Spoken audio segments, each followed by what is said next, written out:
Good evening, ladies and gentlemen. What is going on? It's great to have you with me. Copyright the Bare Naked Ladies. It has been 1 week since you looked at me. How's everybody doing? Hope you had a very Merry Christmas. Happy holidays. That you got to stuff your face with some good food and do some good drinks. And thanks again for showing up. It is SKOL for Days, the Thursday Talkers. What we're going to talk about tonight? Well, the Minnesota Vikings are playing the Green Bay Packers. It's the border battle. It's our hated rivals. And up until today's news that Jaren Hall was going to be the starting quarterback, had a little bit of a lack of buzz for a Vikings-Packers game. I don't know why that is. Maybe it's because this season has been such a roller coaster, up, down, left, and right. And started out 0-3, then 1-4, and then win a whole bunch of games in a row with Josh Dobbs. Then we lose a bunch of games, and now we're just teetering on mediocrity yet again. But it's Packers week.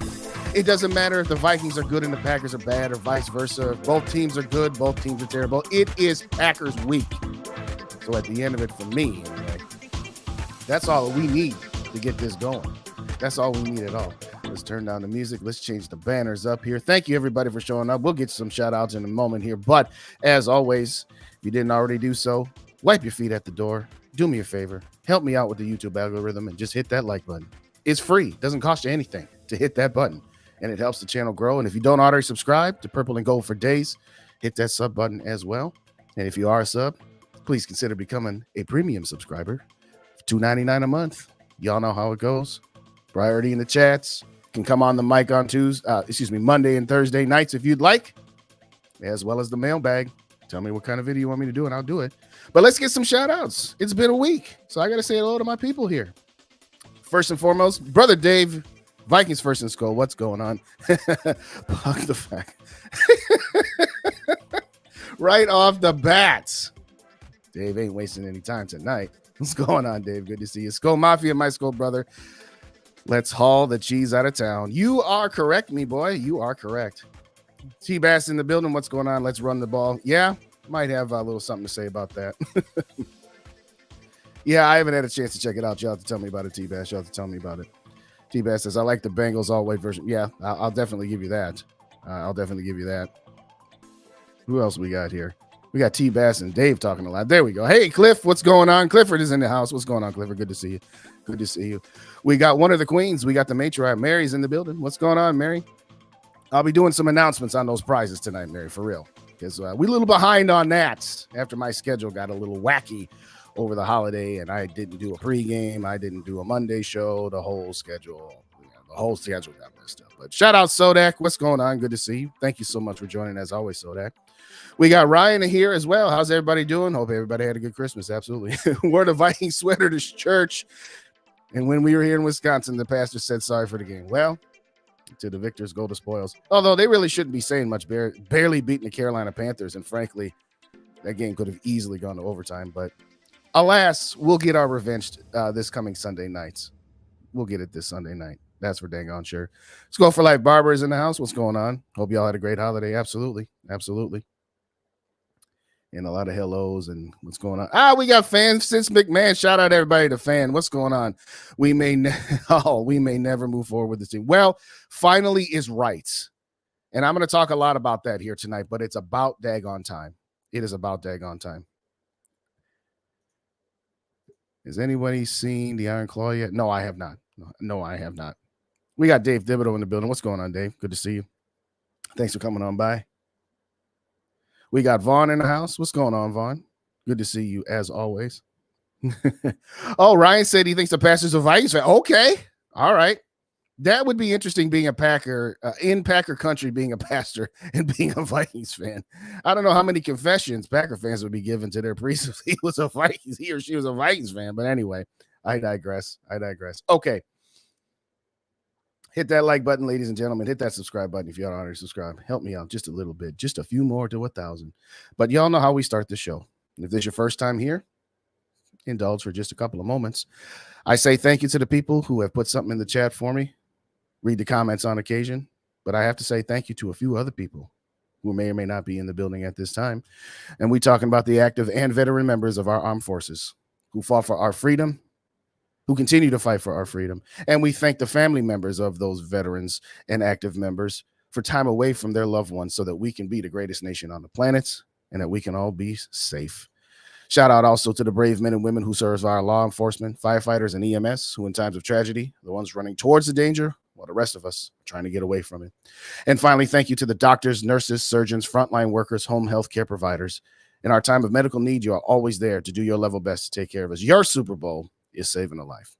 The men and women I have shouted out here in these groups oftentimes can work very, very thankless jobs. So I've made it a point to say thank you at the start, or they're close by to the start of every one of my solo shows I do. So thank you kindly to all of those men and women. All right, back to the chats here before we get started. I think I see a couple new ones in the house right here. What's going on? We've got the Janitor 113. What's going on? Good to see you. Good to see you. Everybody shout out Janitor 113. Thank you so kindly for joining me this evening. Very much appreciate you. We got Minnesota Sports Talk with Al Smith. What's going on? The death penalty for the Packers.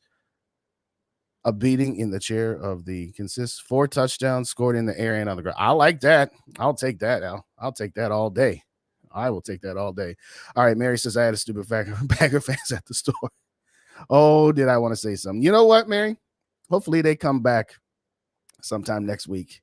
And then you'll really get to say something to them. You'll really get to say something to them then. Two-Tone Tony, what's going on? Hey, I'm chilling. I'm chilling with you guys. Vikings fan 123. SKOL Hall. Absolutely. It's about daggone time.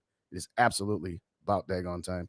What's going on, Roger? Thanks for joining as always. Appreciate you. Appreciate you guys and gals so very, very much. We got Brad in the building. What's going on? Can Jaren Hall spark a Super Bowl run? I still believe. Well, that would be aggressive to have that kind of expectation, but there's always hope. And as I have said since Kirk Cousins went down, Jaren Mahomes Hall should have been the starter every game. Now, yes, he was out for a couple of weeks because he was concussed. Outside of that, as soon as he was healthy, so Pertinier basically after the bye week, he should have been the starter. But I'm going to get a little bit more to that when I get to that topic here. So we'll eschew for now on that. Shout out Angel. What's going on? Good to see you. I appreciate you. Appreciate you as very well. I want to mock Bob is in the house. Let's get into the dance. I think we still got a shot. And I think things are going to have to fall into place. You know, it wasn't just but a couple of weeks ago we said, oh, we got this no matter what.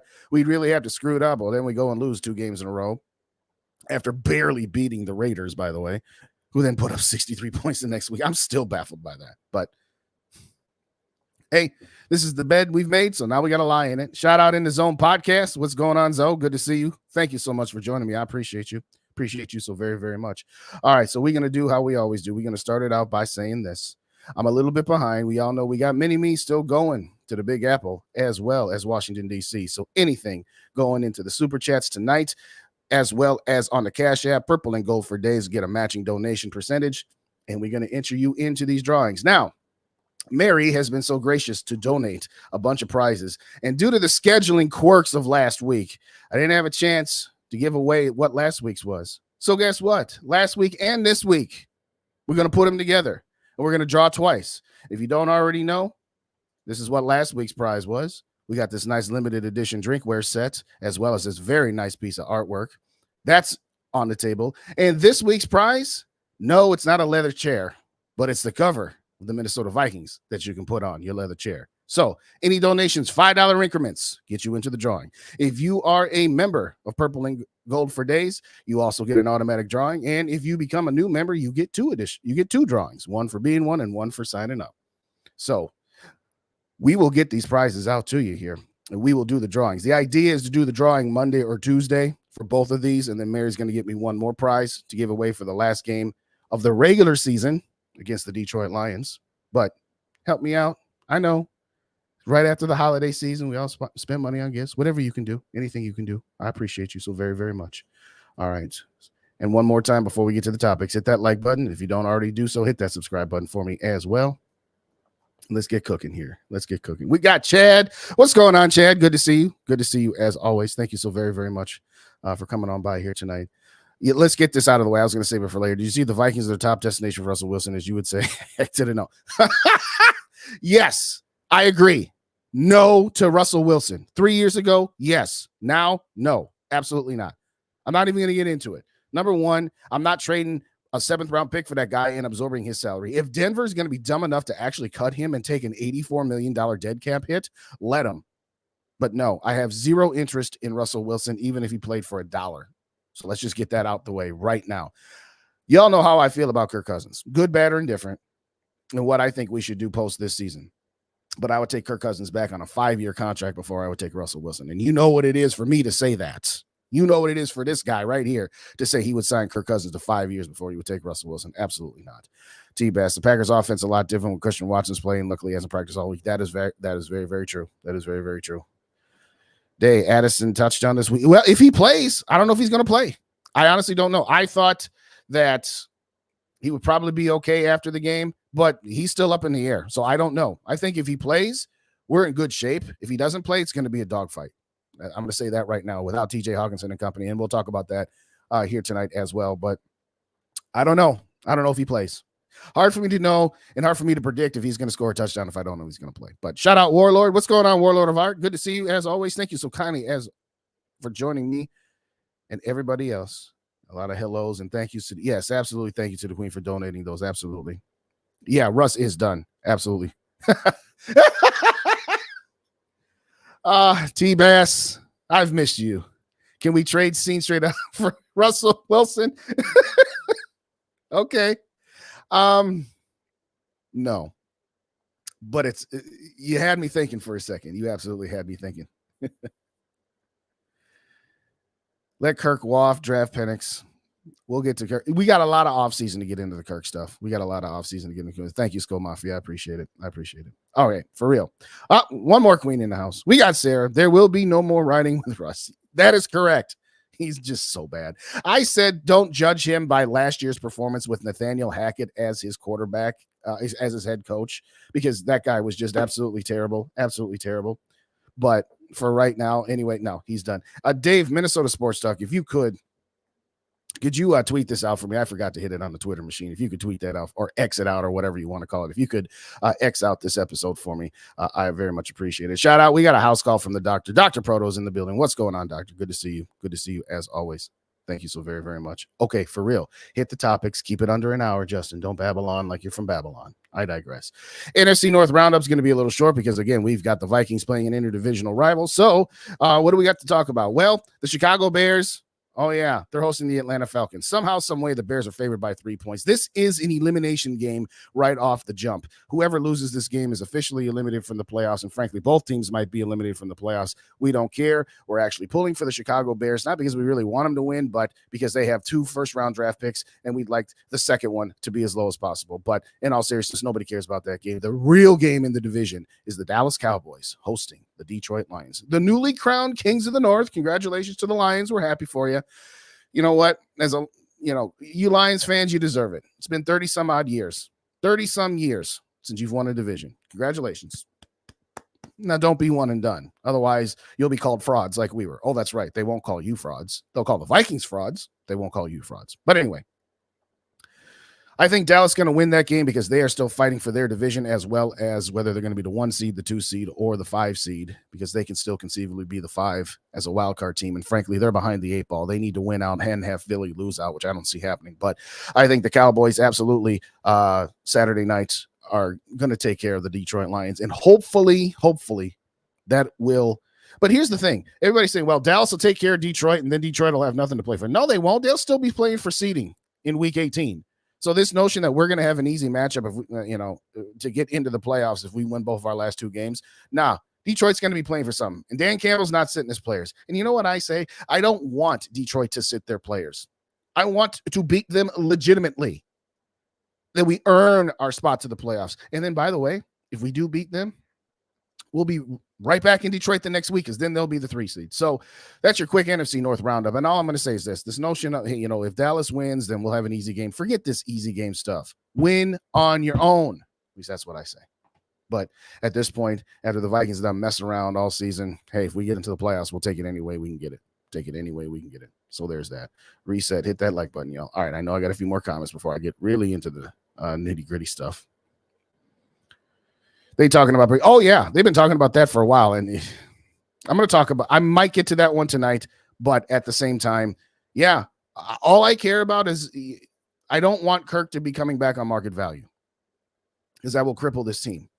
And I know the Kirk stands will say, well, you've been saying that for 5 years. It hasn't crippled him. Well, what have we done in 5 years? What have we really done in 5 years? But this is not about Kirk tonight. Kirk Cousins ain't walking through that door. Jaren Mahomes Hall, he's walking through that door. But I digress. Sarah, how nice of you, Joy, to skip your division celebrations. That bit between Sarah and Zoe will never die. Will never die. Congratulations to the kiddies for sucking only 30 years instead of 31. There you go. I agree, David. It is time to move on from Kirk. But another topic for another day. I know this is a big take, but the Vikings make the playoffs with Hall and go deep in the playoffs. Do you think we'll let Hall be through? Well, yeah. I don't see it happening. I'd love to. I said it at the start of the season that I think this should be Kirk's last year. Let Jaren Hall develop under the tutelage of Kevin O'Connell, watching Kirk Cousins, and let Jaren Hall take over and let Kirk walk. I said that a week after we drafted Jaren Hall. So yes, if somehow, some way, Hall leads us to the playoffs and gets us even one playoff victory, he absolutely should be the starter. Now, if he's just okay and they draft a quarterback in the first round, you want to have a competition between the two, I'm fine with that too. I'm absolutely fine with that. But yeah, if he goes deep into the playoffs, absolutely. I mean, there's no question. Vikings not having to pay, another 35, 40 million to Kirk Cousins and then have it be 45 to 50 million against their salary cap versus Jaren Hall, who's making peanuts in less than $1 million a year as a 5th round draft pick. Yeah, absolutely. That's what would happen. No question about it. Yeah, the Lions doing the SKOL chant in our house was rather disgusting. You are correct. T-Bass, better odds of the Vikings finishing last in the North and making the play. Well, yes. The ever positive T-Bass, but no, he's right. He's absolutely right. In your honest opinion, is Hitman done? He's not done, but I think this is his last year here. Yes, I do.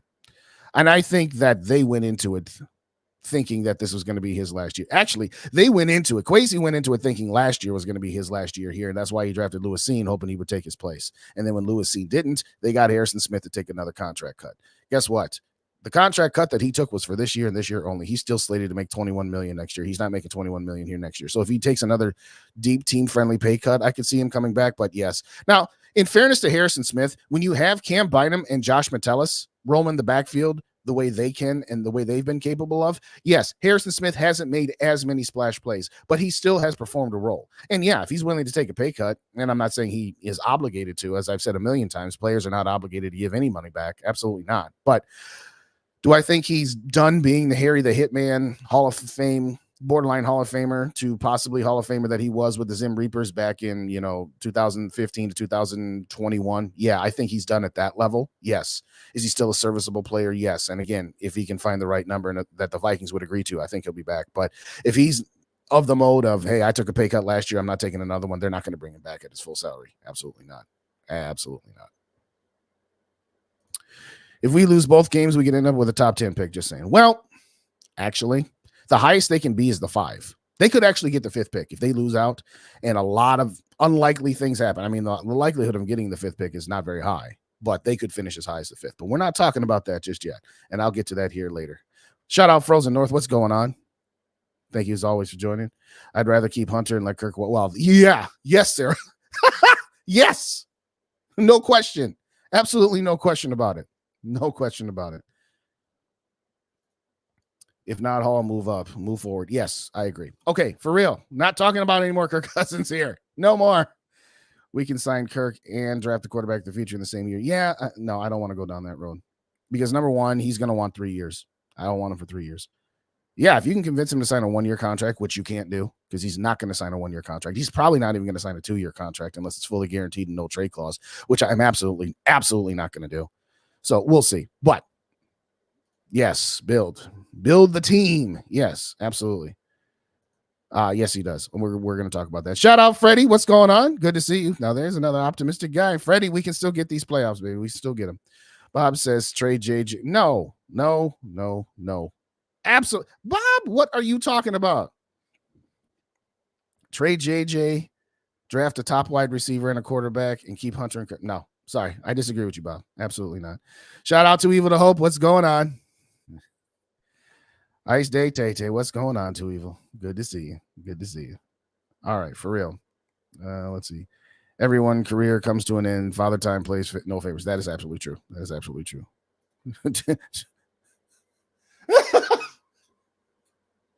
No, Sarah, but you're right. Quasi might just do something dumb like that. Oh, thank you, Too Evil. He will want 3. Yes, and I'm not giving him that. There's no way. Because mind you, again, I keep trying to get off this Kirk Cousins topic, but of course, Too Evil and everybody else is going to keep me on this here. All right, last one for real. Kirk Cousins, whatever new money he gets in a contract, let's say he signs 3 year at $40 million, his cap numbers would be 50, 50, and 44 because of all the dead money from the previous contracts that have been pushed forward. So again, I am moving on from this guy. I'm moving on.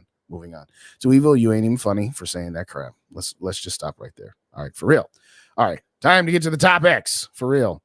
The Minnesota Vikings, once again, are a walking mash unit. TJ Hawkinson out for the season. DJ Wanham out for the season. The aforementioned Jordan Addison ankle issue may or may not play. How in the world this team isn't a 4-win team with all these injuries is beyond me. For everything we want to say about Kevin O'Connell during his play calling and this, that, and whatever else, and what is he thinking, and why is he too loyal to his team sometimes to certain players, you got to give KOC some credit.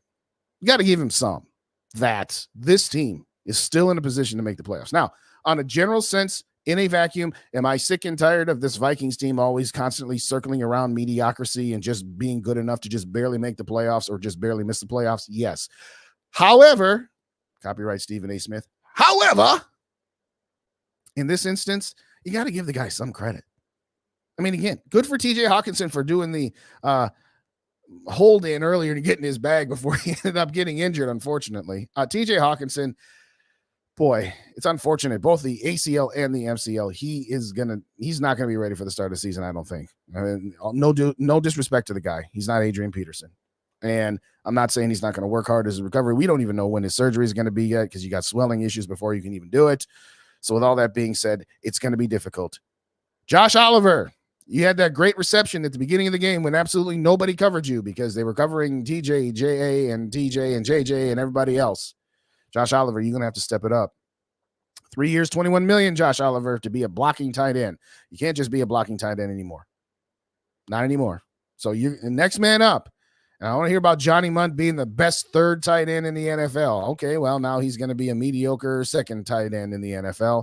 And Josh Oliver is going to have to step it up here. And again, what do we talk about when we talk about rookie quarterbacks or young quarterbacks? Their best friend is what? A solid tight end. As far as Jordan Addison goes, I think it's 50-50 that he plays. I think he's going to play, but I don't think he's going to be at 100% if he does. And if he does, so much the better. But this is going to be where Jaren Hall is going to have to lean on his running game. He's going to have to lean on Justin Jefferson, obviously. But it is almost unfathomable to how many injuries this team has had to sustain. On the defensive side, we talked a little bit about DJ Wanham. Brian Flores, I don't know what you're going to need to do. It's going to need to be a lot, though. I'll tell you that right now. And I don't know how you're going to do it because you already were making chicken salad out of chicken bleep because you didn't have all that many pieces. You've made a career year for Josh Metellus, Cam Bynum. The secondary, the cornerbacks are kind of iffy, wishy-washy when you talk about Blackman and Evans. Evans got benched last week, and you know it ain't good when Evans gets benched. Now the pass rush is what? Danielle Hunter and a whole lot of question marks. And against this Green Bay Packers team, you're going to need to put a pass rush on Jordan Love. I'm going to get more to that later when I get to talking about our defense against Jordan Love. But I don't know what they're going to do defensively on that defensive line. But for right now, you know what, Brian Flores, forget this. I'm going to show 8 guys on almost every play, and I'm only going to blitz a certain amount. Just start blitzing this guy. Just start blitzing him. But Josh Oliver, come on down. You're the next contestant. Because, again, if Jordan Addison doesn't play and you've got Brandon Powell as your third wide receiver, with KJ obviously being the second, we're going to need a lot from Josh Oliver this week. We're going to need a lot from him for the last 2 games, as a matter of fact. So, walking mash units, you know what? Whatever you want to say about KOC, good, bad, or indifferent, you got to give him some praise. To be at 7-8 after losing Kirk Cousins after 8 games for the rest of the season, losing Justin Jefferson for 7 games, now losing TJ Hawkinson, who really was carrying the offense the last few weeks because, you know, Jordan Addison had quieted off after Kirk Cousins went down.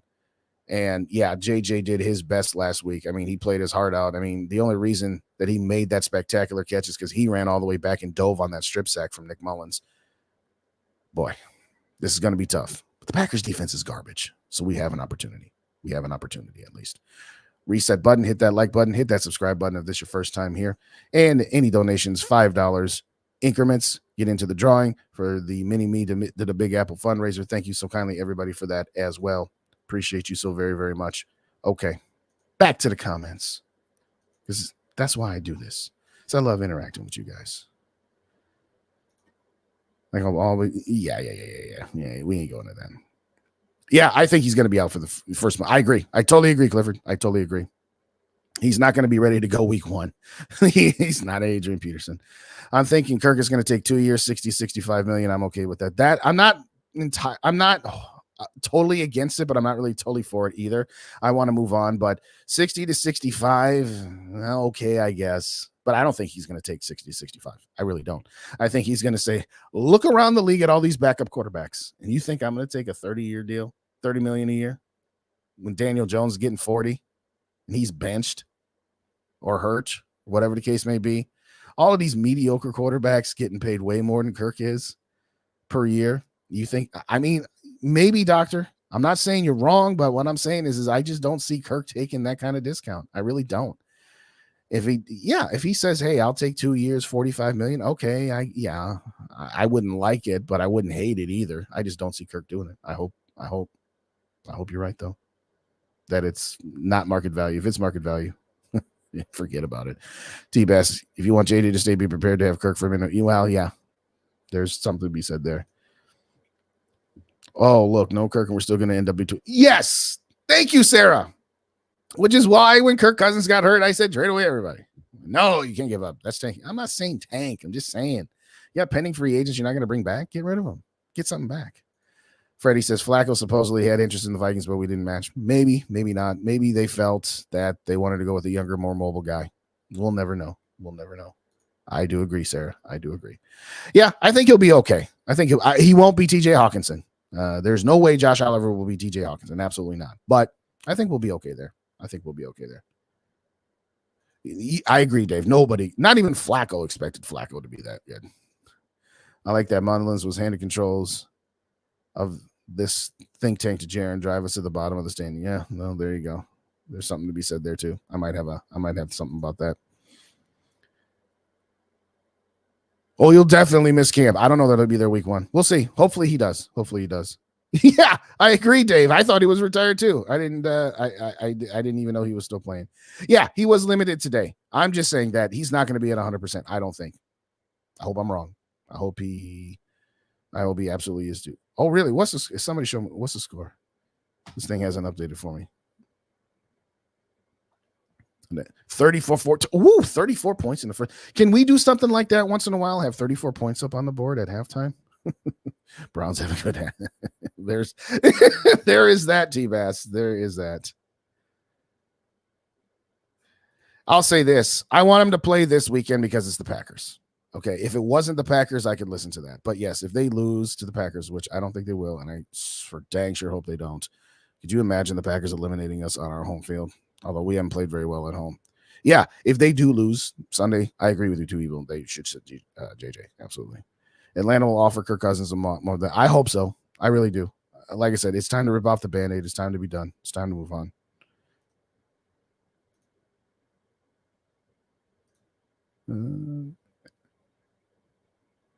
Here's the thing, Bob. Here's the thing about that. After seeing our quarterback play lately, I want Kirk back.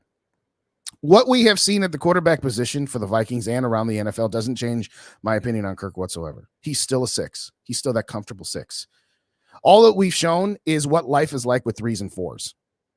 And so some people are like, well, hey, I'd rather have that 6 back so we can be competitive for a division, maybe win a wild card game, and then, lose in the divisional round of the playoffs. So my opinion on it doesn't change. It hasn't changed. I still feel that Kirk Cousins' ceiling is the divisional round of the playoffs. And yeah, is that better than fighting for a wild card spot? Yes. In theory, it's better, but it doesn't get you anywhere. But that's just me.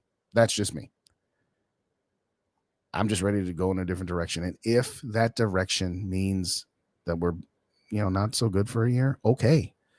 As opposed to what? Staying in that middle? between 7 and 11 wins, 7 and 10 wins. No, I'm ready to move on from that.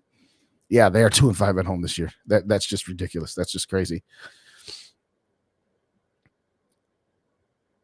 Yeah, that too. You are correct, T-Bass.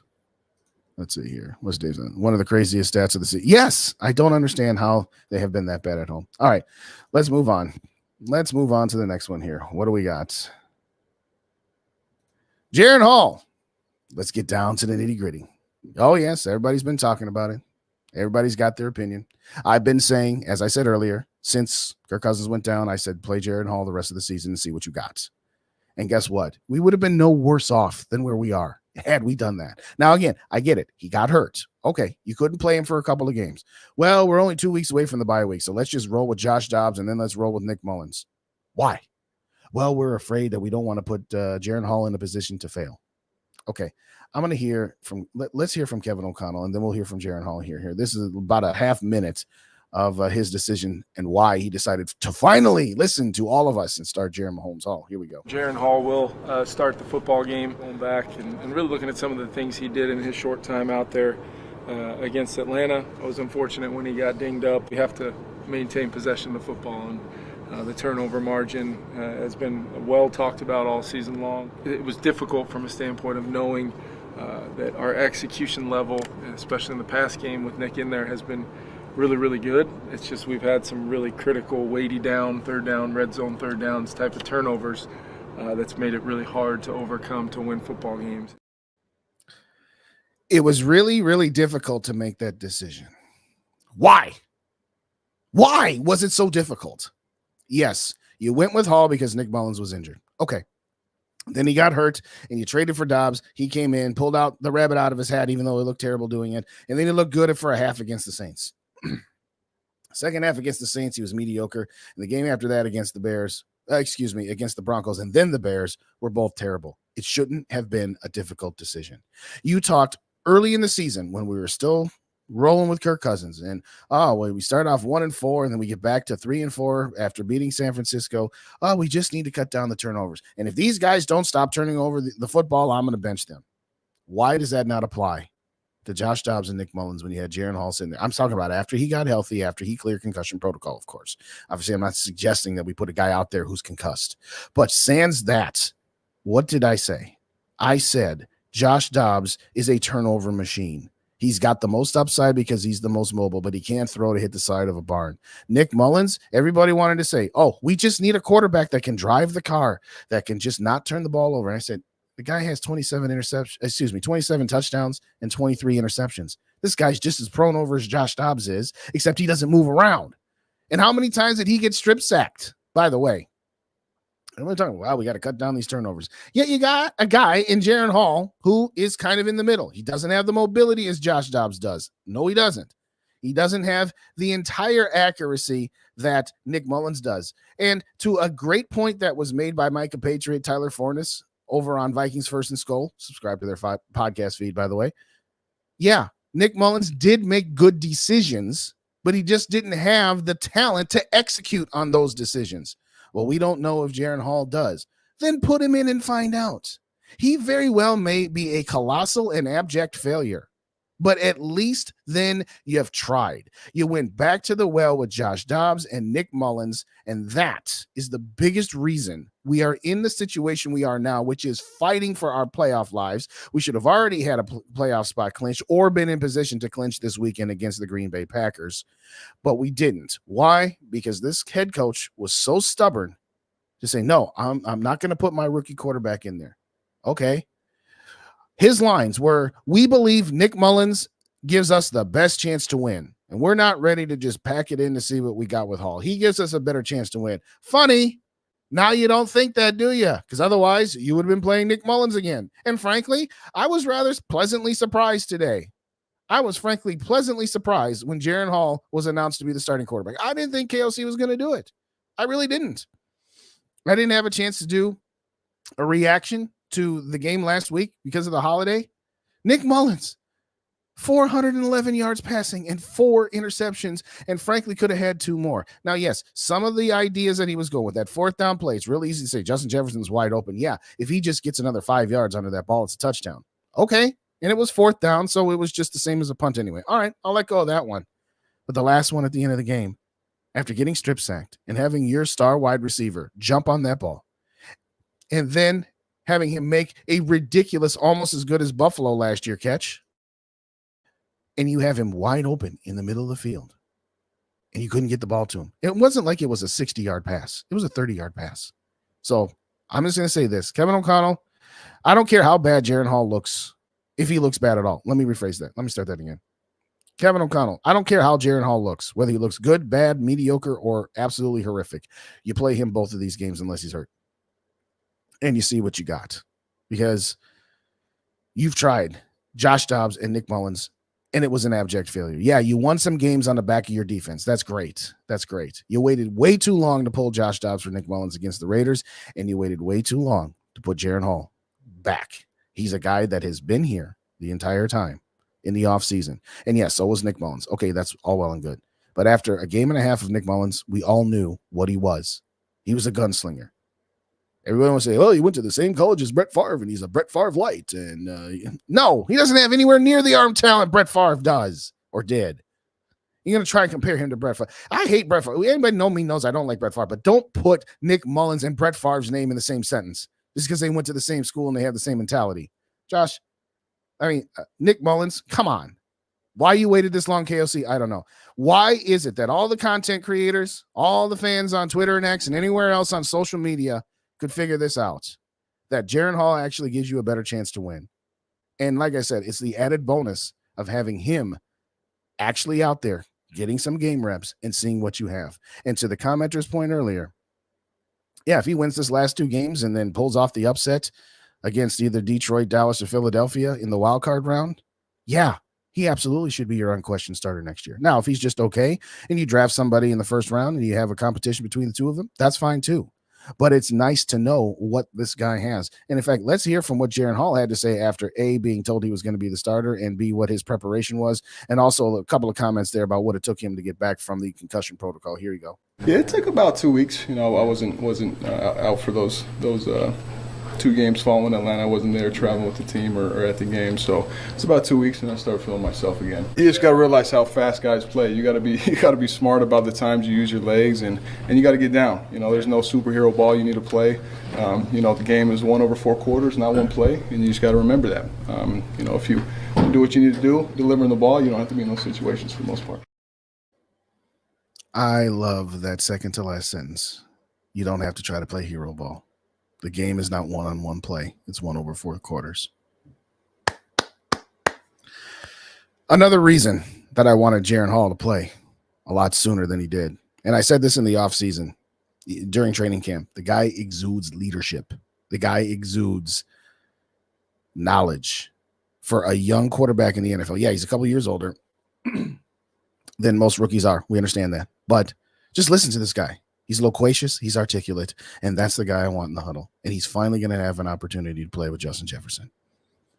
Justin and Jaren finally get their play dates, and I'm here for it. And I think that they are going to absolutely run roughshod. Now, what are the Vikings going to need to do on the offensive side of the ball? 1, KOC, run the football. I know you like to be a pass-happy guy. You finally got the quarterback out there that I want and that I want to see take over for this team for their, foreseeable future. And yes, you finally got Justin Jefferson back out there, but run the ball. The Packers are the 3rd worst run defense in the entire NFL.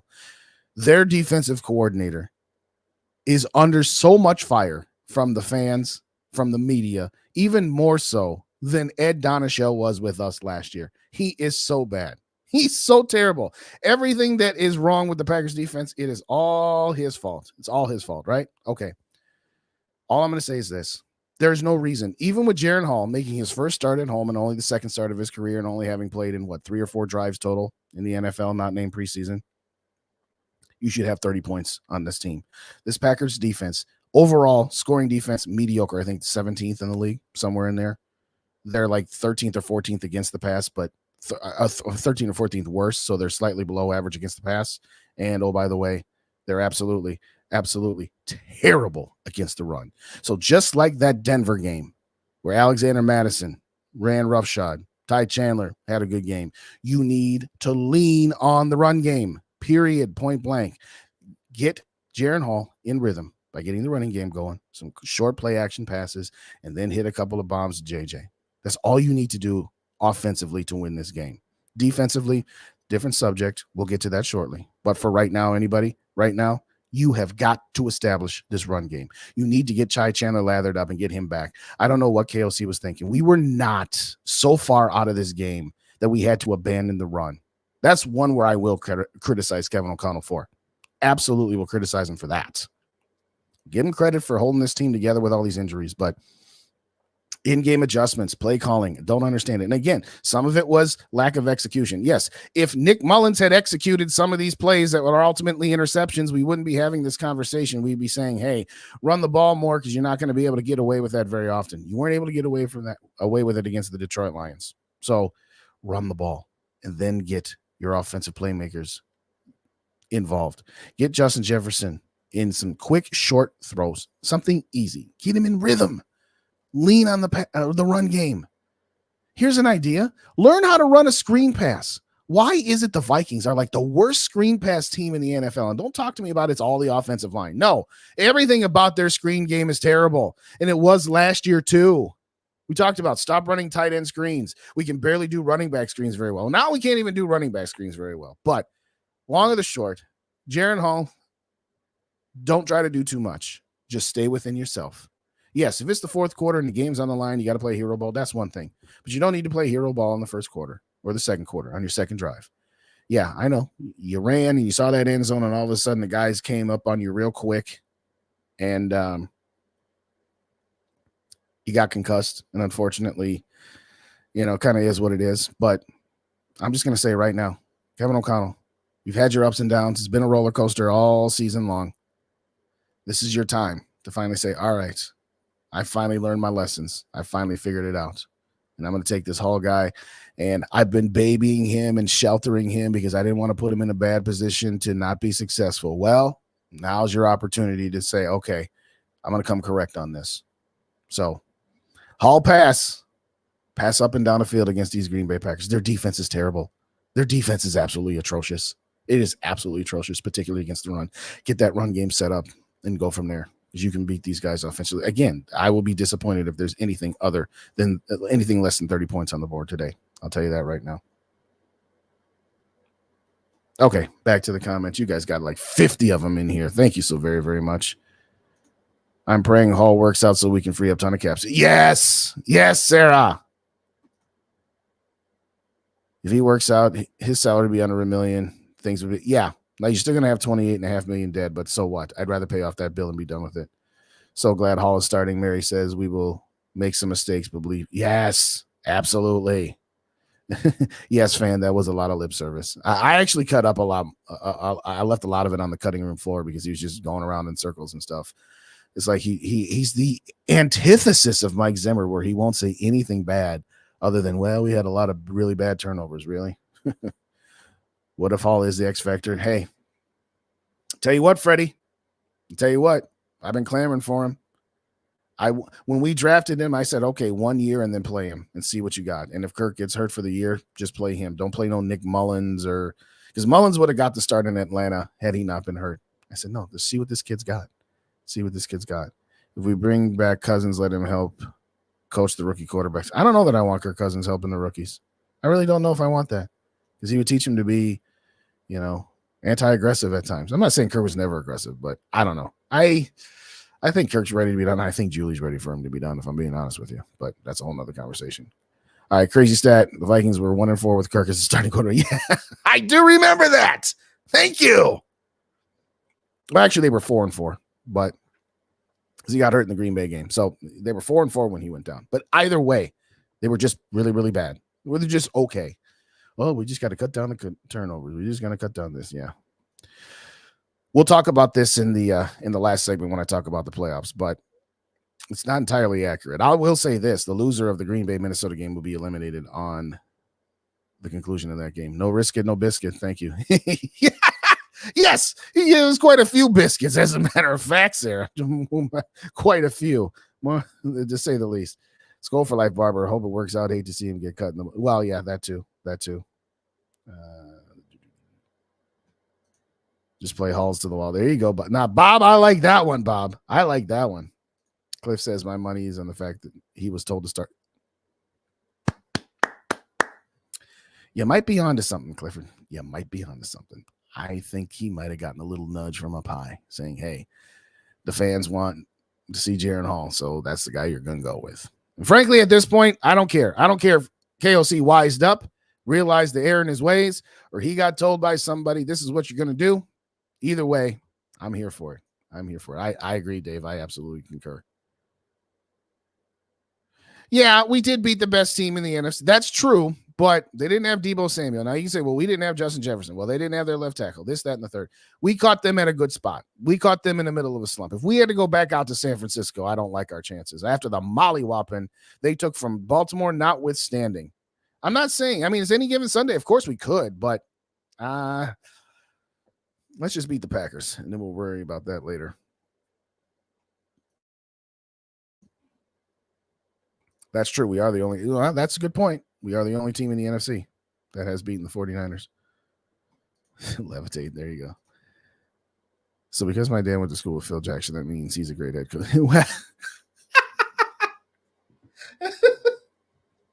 Very good point, Ryan. Very, very good point. Very good point. That's a very good point. Oh, yeah. No, I totally agree. I yes, and no Jair. I forgot to say that. No Jair Alexander. Yeah, that little baby. Well, I was from here, so I thought I'd just go out there and call the coin toss. You idiot. That guy's a great football player, but he does not. He's got football smarts. He does not have common sense. Oh, he does not have any common sense.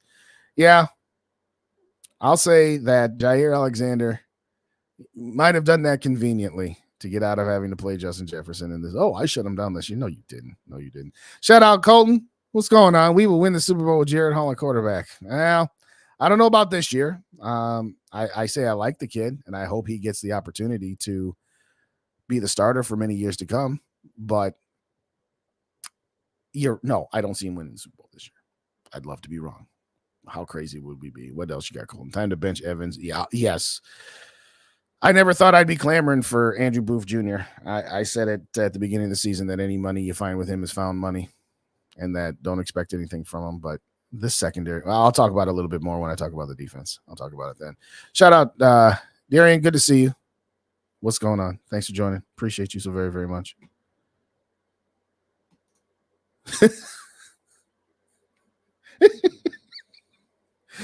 I don't know if that works, because if that was the case, we might have had a few more Super Bowl winning Mormon quarterbacks, but hey, I'll take it. I'm just so looking forward to this. I'm just looking forward to this because he looked good in that last preseason game, and he looked good in that second drive against the Falcons. And by the way, when he took over for Kirk Cousins in Green Bay, ironically enough, it was 3rd and 13, and KOC trusted him to throw the ball. Everybody was expecting him to just hand off the ball and punt. Threw the ball, got 15 yards, got a first down. So I don't know why all of a sudden, well, I don't want to put him out there in a position that could, whatever. I'm not listening to that. Well, I did mention this earlier. If Jaren Hall does do well, do you think we resign? Let me be clear. It's nothing against Kirk. I don't want Kirk Cousins back. It's just going to mess with the salary cap. I understand JJ went out there saying, well, no, maybe you guys appreciate him more. I never didn't appreciate him. And I never said that we weren't going to take a step back at the quarterback position. I'm talking about overall team construction. If you sign Kirk Cousins to a $35 million deal, his cap hit will be $45 million. You sign him to 45, it'll be 55. You got to add 10 to whatever he signs for. But yes, somebody posed the question, if Jaren Hall got us to the playoffs and won a playoff game, does that make him the week 1 starter? And I say it should. Again, Kirk Cousins is a comfortable 6. And yeah, Josh Dobbs and Nick Mullins were 3s and 4s, respectively, at best. So, of course, there was going to be a drop-off. I'll see. I'll say again, Kirk Cousins, his ceiling is still the divisional round of the playoffs, just like Dak Prescott. Okay? We'll see what Dak Prescott does this playoffs. We'll see if he gets past the divisional round of the playoffs, somewhere he's never been before, somewhere Kirk Cousins has never been before. So, yeah, you can say, well, bring back Kirk Cousins because, well, with this defense, this defense seems to have fallen off a little bit. All I'm saying is, again, Kirk's ceiling is the divisional round. I don't know what Jaren Hall's ceiling is right now. And we're not going to know until we play him and see him play. But, yes, if he does well, yeah, I draft a guy, let them duke it out, quarterback competition. But, yeah, I'm done with Kirk. It's just ready to move on time. We're not a playoff team. Key injuries have crippled us. Not sure I want them to be destroyed in the playoff game. Yeah, I don't disagree at all. Yeah, that would suck, Sarah. You are correct. If Zimmer ends up being the Packers' new defensive coordinator, oh boy, I would hate it. I would hate it. Shout out, Mr. Tonic. What's going on? Good to see you. Mullins will throw 4 interceptions any day. Yeah, you were right. Looking forward to see what Hall can do. I totally agree. Thanks for joining, Tonic. Appreciate you. We got the gingerbread, man. What is going on? Y'all think this will be a Ty Chandler game? Well, I mentioned that in the previous segment, but I'll hit you up here, Ginger. But go back and watch the beginning if you haven't already, or after the show is over. But yeah, I said the Vikings offensively need to lean into the running game. Absolutely, the Packers are the 3rd worst run defense in the entire NFL as far as yards per game goes. You absolutely need to lean on Ty Chandler. If you're going to give me all this crap about how Jaren Hall isn't going to be ready, don't want to put him in a bad spot, okay, great. Then start off by leaning into Ty Chandler. 11 rushing attempts last game, and 2 of them were Nick Mullins scrambles. So 9 rushing attempts that were play calls, that were called to be runs. 9. And you wonder why. Yeah, Nick Mullins threw for 411 yards and 4 interceptions. You think maybe if we had done a little bit more in the run game that maybe Nick Mullins might not have thrown 4 interceptions? I don't know. But shout out Ginger. Everybody shout out to Gingerbread Man. Thank you so kindly for joining me. In fact, I forgot as always to hit the reset button. If you didn't hit that like button on the way in, do me a solid and hit that like button for me. Helps the channel grow, helps this episode get pushed out and all that good stuff. Yeah, I certainly hope so. I hope you're so. You know what, Colton? I'm not sure. The holiday schedule really throws the whole thing off. With Christmas Eve and New Year's Eve being on Sundays, the nights we normally go, and then I normally go on Monday, and I didn't go this week, and it was just a holiday type situation. I mean, we went live 2 weeks ago together, so I don't know. Hit the subscribe button, hit the notification bell, and we'll put it out. We'll put it out there like we always do. So I'm candidly not sure. I don't know if he's going to go live tomorrow night or what he's doing, but we'll definitely do it again with Rapping for Days afterwards, whether we do it on Monday, whether we do it on Tuesday. I'm candidly not sure. We haven't talked yet. Day, thoughts on Bo Nix, man? I like Bo Nix. I don't love Bo Nix. I'd rather have Michael Penix Jr. than I would Bo Nix. I mean, if I was in position to, I would take Drake May 1. I would probably take Daniels 2, and I would take Caleb Williams 3. And then I would go Michael Penix. So that would be my 4. That'd be the 4. So I'm not, if you got Bo Nix in like the mid to late 2nd or early 3rd round, I'm okay with that, but I'm not taking Bo Nix in the 1st round. Absolutely not. And Bo Nix injury history, that scares me from his standpoint. I would take Penix Jr. over him. I would take Dre Make over him. I would take Jaden Daniels over him. I mean, I don't hate the guy, but his injury history scares me. Shout out Dayon. What's going on? Good to see you. Thanks for coming by. Appreciate you. Shout out Dylan in the building. What's going on? Late to the party. Been watching my Nuggets play some basketball. All right. How'd your Nuggets do tonight? Let's see what they got going on. They're just destroying the Memphis Grizzlies. Okay, now I understand why. Okay, there you go. Let's see here. JJ absolutely will get with. No, you're absolutely correct. 100%. All right, some hellos back and forth. And this defense is just no guarantees. Thank you, Left. Thank you, Dave. Yeah. Whatever great we want to say about Brian Flores, he might not be here next year. And by the way, again, the defense is kind of leveled back off. They were down a little bit, took them a minute to get up to speed. Then they were great for a while, and now the league has kind of figured them out a little bit. So, yeah, again, just to reiterate one more time, I'm done with this quarterback. I'll just say this. Yeah, 1.5 yards rushing last week. That's got to change. Shout out Mr. McFadden. What's going on? Hate to say it, but I'd rather lose these last 2, get a top 10 pick, and get Jaden. I'll say this, Mr. McFadden. If we were playing anybody but Green Bay this weekend, I would agree with you. I'm always one that says, you know what, sometimes it's okay to accept short-term pains for long-term gains. When the Vikings were 1-4 and then 2-4, I said if they lose to San Francisco, they should just do a fire sale at the trade deadline. I'm talking Daniil Hunter, talking Harrison Smith, KJ Osborne, Ezra Cleveland, who they ultimately did trade. Anybody who was a pending free agent, I said, go ahead. And then they went and beat San Francisco, so that kind of died. And then they beat Green Bay to get back to 500, and it kind of died then. Rule number 1, if your season is apparently over, and it's one of those deals where, you know what, you're not as disappointed to lose games as you would have been if they were actually in a season and in a position to do something about it. But rule number 1 is always beat Green Bay. Always beat Green Bay. Yeah. After the Green Bay game, whether they win or lose, I will accept the result as it is. If they, gosh forbid, lose to Green Bay, then absolutely lose to the Lions. Absolutely. But no, I can't go into it not saying we do everything we can to beat the Packers. That's the exception. But other than that, I generally agree with the stance and I generally agree with the thought process. But rule number one is you always beat Green Bay. Always beat Green Bay. Can't seem to have a great offense and defense at the same time. No, you are correct. All right, next topic. What do we got? Let's get this one here. And there is no love lost. Okay. Jordan Love looks competent and at times looks slightly better than competent. I'm not listening to he's already on track to be Aaron Rodgers because he's at the same spot and he's won more games than Aaron Rodgers did. Well, he's already won 6, which is what Aaron Rodgers won his first year. And he's got the same kind of stats and yardage this and passing stats that I don't care. All I'm going to say is, yes, Jordan Love looks competent. I will give you that. But he doesn't have Christian Watson right now. He might not have him this week.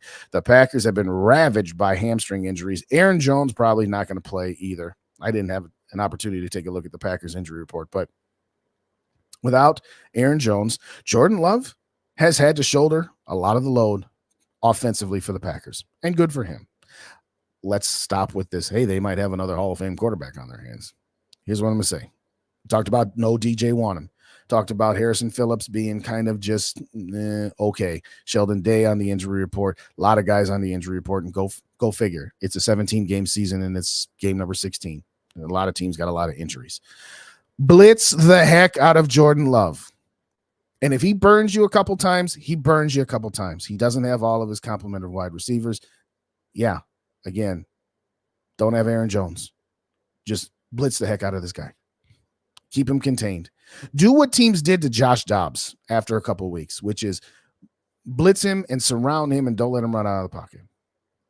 Jordan Love doesn't have enough to beat us if we just blitz him and get him out of his comfort zone and stop the run. That's all we have to do defensively when it's all said and done. Oh, you said stop the run and blitz the quarterback, Justin. Well, that's obvious. Well, yeah, but A.J. Dillon just kind of is who he is. He's a bowling ball, and he's tough to bring down. Yeah, if A.J. Dillon gets rolling, then we got problems. And we'll have lots of problems, actually, if A.J. Dillon gets rolling. So all you got to do is shut down their run game, and then on obvious passing downs, don't do this. I'm going to show 8 guys at the line of scrimmage every play, and sometimes I'm going to bring the blitz, and sometimes I'm going to drop into coverage. No, blitz this guy. Blitz this guy. Get him out of his spot. Knock him down. I'm not saying being dirty. We're not the Saints here, and we're not that dude that took out TJ Hawkinson. And side note, no, the hit on TJ Hawkinson that ultimately ended his season was not a dirty hit. You can talk to me about some of the other hits that guy had during the game, number 31 for the Lions, but the one that took out TJ Hawkinson was a clean hit from the standpoint of what's within the rules. As a defender, you can't go high and hit the guy in the head. If you hit him in his torso or his waist, he's going to bounce right off of you and you're going to miss tackles. So defensive backs have no choice until they change that rule and say, well, you can't hit him high and now you can't hit him low. There was nothing dirty about that hit. It's unfortunate that his foot got caught in the turf at that exact moment, and it is unfortunate that it was done by the guy who had a couple of shady shots early in the game. But as far as that hit specifically, no, it was not dirty. Okay, back to Jordan Love. He's a solid quarterback. At the beginning of the season, somebody said to me, Micah Patrick Mike from Canada, Mike Castellino, the king of Vikings Twitter Spaces, he said he'd rather have Jordan Love than Jaren Hall. And I said, no, I'd rather have Jaren Hall. Because Jordan Love at that point was a fraud. He hadn't proven anything yet. Okay, so he's had the opportunity to be an unquestioned starter, and he's played pretty near the whole season for the Packers. And he's looked solid. He doesn't look great. And I don't know what Jerry Mahomes Hall is going to be. But what I do know for right now, for the Vikings to win this game, all they need to do defensively is just blitz the heck out of this guy, get him confused, and let that U.S. Bank Stadium go noise. I know there'll be Packer fans in the house. We all know how that goes. That's fine. Just get this guy off of his spot. Slow down A.J. Dillon. Don't let him, if you hit him in the hole at 3 yards, don't let him fall forward for another 3 to get a 6-yard gain on first down. Make it 2nd and 7. Make it 2nd and 9. Get a couple of false starts on these guys. Blitz him early and often, get a sack on first down. Maybe here's an idea. But yeah, just keep Jordan Love behind the sticks. He's going to convert some. He's absolutely going to convert some. I mean, Jake Browning did, for crying out loud. So I'm not saying that Jordan Love is garbage. He's not garbage. I'll give him that. I called him a fraud, and so far he's done a pretty doggone good job. Their defense has let them down in some tight spots. Yes, there have been some times where he didn't come up clutch, but there's been some times where he has too. So just blitz this guy. Don't monkey around with it. They don't have all of their offensive weapons, particularly Christian Watson, like I said a moment ago, and our defensive backs. Byron Murphy's just been okay, but he might not play again. He didn't play last week, and boy, did we sure did miss him, didn't we? Jordan Love by himself can't beat you. Jordan Love with his full complement, and yeah, we'll see where this Packers team is offensively in a year or two with all this young talent that they have if they start to gel. But for right now, anyway, to shut down A.J. Dillon. And if somehow, some way, their other running back, whose name now escapes me. What's the starting right? I'm sorry, guys. Total mind bleep right now. Total mind blank right now. Aaron Jones. Thank you. If Aaron Jones magically plays, okay, great. He's not going to be at 100%. And they're going to do something dumb like keep him on a pitch count. That's what they've been doing. So just shut down their run game and blitz this guy. He's not at the point where he can burn you and beat you to that degree. So those are my thoughts. Reset button, like button, please. Subscribe button, please, if you haven't already done so. I know I got a few new people in the building here, so let me get some shouts real quick. We can lose every game save for the Packers game and successful season. Thank you, Mr. Tonic. Thank you. Let's hope he plays like Mullins. Yeah, I'll take that. Good point. No love loss. Thought we wanted a love loss. Good point. I'll take that. Vikings favored by 1. Who you got? Well, I got the Vikings, of course. Over under 40. No, they're going to go over. I'll take the over there. Too Evil says way on. Of course he does. Only 10 likes? What? Seriously? Come on, y'all. Hit that like button, please. Shout out Yogi. What's going on, Yogi? Good to see you. Great show the other day. Great show. Hump day. Anyway.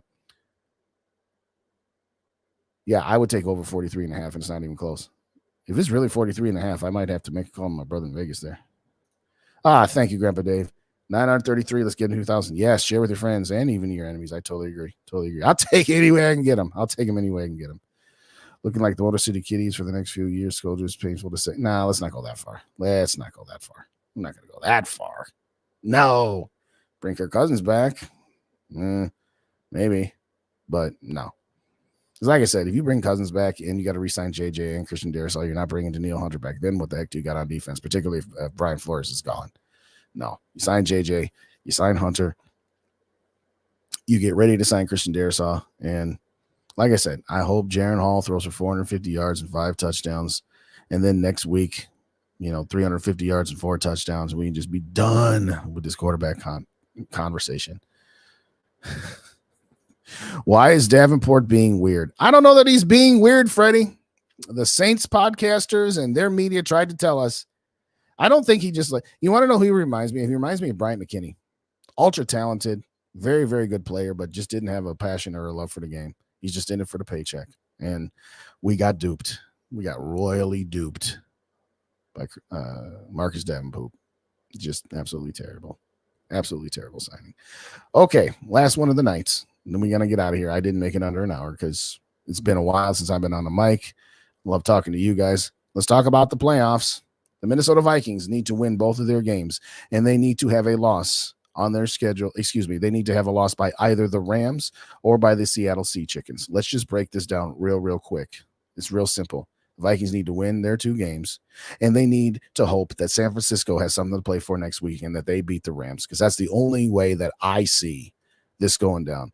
If you look at Seattle's schedule, they finish with the lowly Arizona Cardinals, and this week they have the Pittsburgh Steelers. The Steelers might have some form.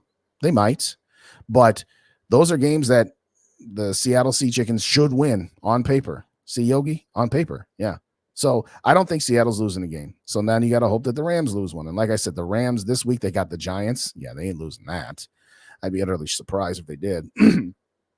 Excuse me. But yeah, the 49ers, if they're still playing for that 1 seed, they're going to come all out. And it's in San Francisco. So, yeah, the Rams are going to be going to New York and then back to San Francisco. So they're going to do the whole East Coast, West Coast thing. So hopefully the Rams can get one more loss there. And so then all you need to do is take care of your own business. And like I said, I'm not interested in saying, well, we beat the Packers and then this team lost and the Detroit Lions, they got nothing to play for, so they're going to start. No, go out and beat somebody. If you want to be a playoff team, you want to get into the playoffs, then you win. You don't hope for help. You win. Now, are there other conceivable contingencies like ties, this, that, and whatever else? Yes. But here's the thing. The Giants and the Rams will play at noon on Sunday.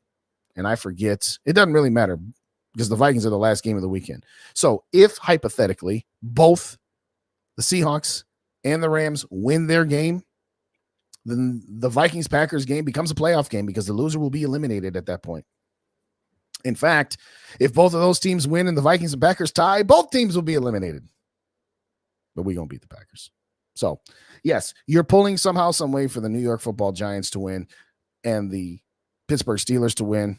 Again, I don't think either one of those things are happening, but that's what we need. You know, we have this all right in front of us. We just needed to take care of our own business. It's one thing to lose to Detroit at home. If you hadn't turned the ball over 4 times, you probably would have beat them. You know, you had a 14-point lead going in the fourth quarter against the Bengals. Well, this is the bed they made, like I said. So now they got a lie in it. But that's what we're looking at for the playoffs. You need to win 2. You need to hope one other team loses 1. And that barely gets you in. And it probably gets you a date with either the 49ers, the Cowboys, or the Eagles. But you could conceivably still get to that 6th spot and get to play Detroit again. But for right now, anyway, that's what we're looking at, ladies and gentlemen. But for now, it's Packers week. Let's get it pumped up around here, as they say. Doesn't matter. Good, bad, or indifferent. Vikings and Packers, our biggest rival. We got to show out. We got to say, you know what? You had a cute little year where you were up and down. And when we beat the Packers when we went to 4-4, and I think they were either 3-5 or 2-6 at that point, I thought their season was done. So bully for them for finding a way to win a couple of close games and making themselves think that they got a shot. Let's put them out of their misery. Let's put them out of their misery in our building on New Year's Eve. You know, there's a part of me that would love to go to that game, but there's a part of me that also says, man, I'm staying away from that madhouse. Sunday night football, New Year's Eve, with a bunch of Packers and Vikings fans who've probably been drinking all day, getting ready for Sunday night. It is going to be a madhouse. Let's send the Packer fans home upset. Happy New Year. Ring in the new year. Your playoffs are done. Or to quote myself, the Packers are done. Yes, let's shoo them out of here. Let that game against Chicago next week be utterly meaningless. Utterly meaningless. That's what I say. But that's just me. If you're listening on the Vikings First and SKOL podcast feed, my prediction will be right around the corner. For the YouTube audience, I've told you the Vikings are going to win. But for my actual game prediction, tune into the podcast feed. Because I candidly am not sure if I'm going to do a pregame show Sunday. But if you're not already subscribed to Purple and Gold for Days, hit that subscribe button and ring that notification bell so that anytime I go live or anytime I drop a video, you guys will get that notification button. Let's get to the last bit of comments and let's get up out of here. Playoffs. Yeah, exactly. McKinney or Matt Khalil? Khalil too. No, absolutely. McKinney was the same way. He wasn't as bad as Khalil. You're right. I should have used Khalil as the example. But McKinney and Khalil were both that way. But, you know, Khalil to absolutely much bigger degree than McKinney was. Thank you, Dave, for pointing that one out. But, yes, that's what Marcus Davenport is. He's Matt Khalil. He's very, very good when he's on, but he's just playing for the paycheck. I'm sorry to say, we got duped, and we're going to have a $7 million dead cap hit for that dude next year. $7 million dead because they gave him a 1-year, $13 million deal, and they only charged 6.5 of it to this year. So 6.8 of it will be on next year's cap. Makes me sick. Thanks a lot, Kwesi. I mean, don't get me wrong. I don't hate Kwesi, and, you know, he's made some good moves, but there's been some where you just scratch your head. That Vikings chair cover is sweet. Oh, yes. Let's get that one back up. Thank you, Mary. Appreciate it. One more time, donations, super chats, $5 increments get you into the drawing or to the Cash App, Purple and Gold for Days. And we got 2 prizes because last week kind of got so messed up with the scheduling that we're going to do the drawing for 2 of them simultaneously. 2 of them simultaneously. So, again, last week's prize. Oh, let's get Mary's comment off the board here. I'll make that a little bit easier to see. Last week's drawing, which we haven't done yet, Vikings Cups as well as the Vikings Word Art, which I wish I could be eligible for. I love that piece of wood out there. I love to hang that one up myself, but I digress. And then this week's prize is the cover for a leather chair with the Vikings emblems on it. At first I asked Mary, I'm like, Mary, you're donating a leather chair? No, just the cover. Okay, Fair enough. So anyway, $5 increments in the super chats. And you can do the super chats, whether it's during a live or you can do it on any one of the videos. You can do a super thanks, and it effectively does the same thing. Or like I said, if you prefer to use the Cash App, again, purple and gold for days, that is scrolling at the bottom of the ticker there. $5 increments get you into a drawing. Members automatically get a drawing entry, and new members will get two, one for the automatic and one for signing up. So if y'all could, I know, end of the holiday season, you doing your Christmas, after Christmas sales, probably did a little bit more shopping, but anything helps out. And again, the Rochester Public School will do a partial matching of any donations that I turn in from these fundraising efforts. So anything you can do, help out. Appreciate you very, very much. All right, last thing. Hit that like button, hit that subscribe button, share this out with your friends, as Dave said. Put it on Facebook, put it on X, Twitter, whatever you want to call it. I don't even care at this point. All right, here we go. At least we didn't draft.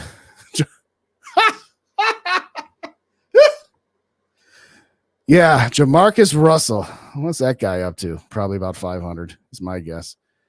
He just wanted to trip on purple drink every day. That you are correct. Am I doing a watch? Definitely not. No, definitely not. Not on New Year's Eve. New Year's Eve, I'll be too, whatever. I don't even know what I'm doing, if I'm being honest with you.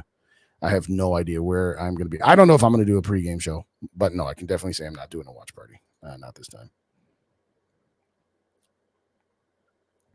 A rookie in prime time with a ton of Packer fans. Not looking good. Hey, you know what? I think Jaren Hall's going to have some. I think Jaren Hall's going to have something for us. I think he absolutely will. Totally agree. Yeah, Jamarcus Russell. All righty. In all seriousness, on the way out, if you didn't hit the like button, hit it for me. I want to thank you guys and gals so very, very much for joining me this evening. It has been an absolute blast to come on back after a week. And what's funny about it is it didn't really feel like Christmas this year. It really didn't. And I don't know, again, I know not everybody's in Minnesota, but we've had no snow, none. Like one morning, wake up and there's a slight dusting. It was gone by 9 a.m. That's it. No snow at all this season. And a lot of other things going on for me that have just kind of made it like this does not feel like Christmas right now. But it's going to feel like New Year's come Sunday night when we send the Packers home and say your playoffs are done. Thank you kindly, as always, for joining me. Hit like, hit subscribe, and also subscribe to the Vikings First and SKOL on your favorite podcast aggregator, whether that be iTunes, Spotify, or anywhere else you get your podcasts. Help us grow that community as well. Get our numbers up there.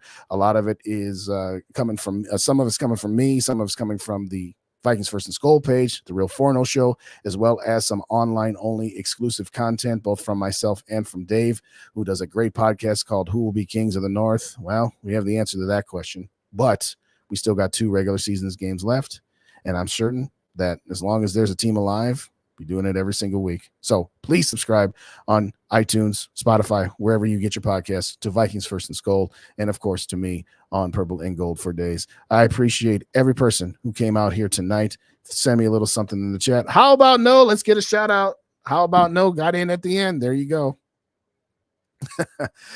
JDT93, what's going on? Sorry, it was a different comment that I saw. I put it up there, Tony. Now, there was Bus City too. Demetrius Underwood. There is a name from the past. That guy got one practice in training camp and then went MIA. SKOL for life, Barbara. I appreciate you. And yes, Mr. Tonic, Happy New Year. Everybody appreciate you. How about no? Let's shout out How About No one more time. Hey, you know what? That's the great thing about the YouTube. You just hit the rewind button and start over from scratch and get the takes again. But I appreciate you joining. Everybody, it's been fun. Good to be back. And SKOL Vikings, let's win this game and beat the Packers. If nothing else for this crazy roller coaster season, we can say that we swept the Packers. And in some instances, that's all we need to have a successful season. Thank you kindly, as always, for joining me. SKOL, until the next episode, go crazy, punch a higher floor. Everybody have a happy New Year's weekend. Everybody stay safe. If you're going to go out and you're going to have some drinks and done, make sure you have a safe car ride home. Call Uber, call Lyft, call your friends, call your mama, your daddy, anybody. Don't drink and drive. Everybody stay safe. Thank you kindly, as always, for joining me. Good night. SKOL Vikings, baby.